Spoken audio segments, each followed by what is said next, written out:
याद कीजिए, आज से 50 साल पहले उस वक्त ऑटिज्म, जो कि आज का मुख्य सब्जेक्ट है, ऑटिज्म का नाम और निशान ही नहीं था।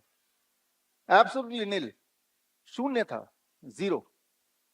ADHD, attention deficit hyper activity disorder, बिल्कुल शून्य, था ही नहीं। डायबिटीज टाइप 1 था ही नहीं। चश्मा कितने लोग पहनते थे तब स्कूल में? याद कीजिए, मेरे स्कूल में, पूरे स्कूल में एक ही बच्चा पहनता था, क्योंकि एक पहनता था, उसका नाम भी याद है, अखिलेश नाम था, पतला सा लड़का था, क्लास 3rd में। तो क्यों याद है? क्योंकि वो एक ही था, ऐसा उसका नाम ही था चश्मू, क्योंकि वो एक ही था, इकलौता था। आज की तारीख में अगर आप बात करें, आप किसी भी स्कूल में जाएंगे, हर तीसरे बच्चे के चश्मे लगे हुए है कि नहीं? हर दूसरे बच्चे को डेंटल प्रॉब्लम है, एवरी सेकंड चाइल्ड। हर चौथे बच्चे को इंटेस्टाइनल डिसऑर्डर है, एवरी 4th चाइल्ड। हर 10वें बच्चे को 1 in 10 ADHD है, attention deficit hyper activity disorder, जो इवन 2000 से पहले भी बहुत रेयर था। हर 100 में से एक बच्चे को ऑटिज्म है।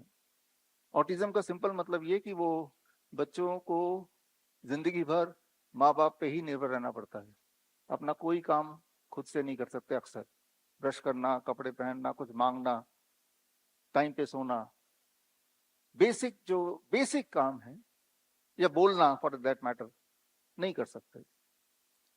तो ये सारी चीजें उस वक्त शून्य थी, बिल्कुल शून्य थी।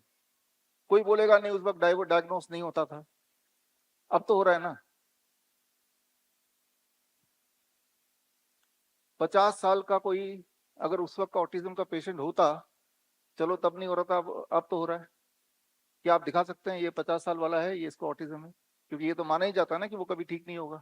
फिर तो आज भी अगर जिंदा है तो आज भी आप दिखा सकते हैं, ऐसे एक भी दिखा सकता है कोई? डायबिटीज टाइप 1 50 साल का कोई एक इंसान दिखा सकता है ही नहीं।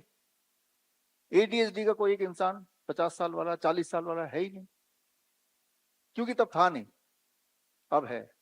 और ये बड़ी तेजी से बढ़ रहा है, जितनी तेजी से आप सोच नहीं सकते उससे ज्यादा तेजी से बढ़ता है। जितनी तेजी से ये बढ़ रहा है उतनी तेजी से उसकी इंडस्ट्री भी बढ़ रही है, ऑटिज्म इंडस्ट्री। 8 लाख करोड़ का पिछले साल का उसका टर्नओवर था, 8 लाख करोड़, और 2030 तक वो दुगना होने का पूरे उसके प्रोजेक्शंस हैं। बड़ी से बड़ी बीमारी का आसान से आसान इलाज घर बैठे ही हो सकता है। अधिक जानकारी के लिए कांटेक्ट करें nearest doctor BRC clinic @ home.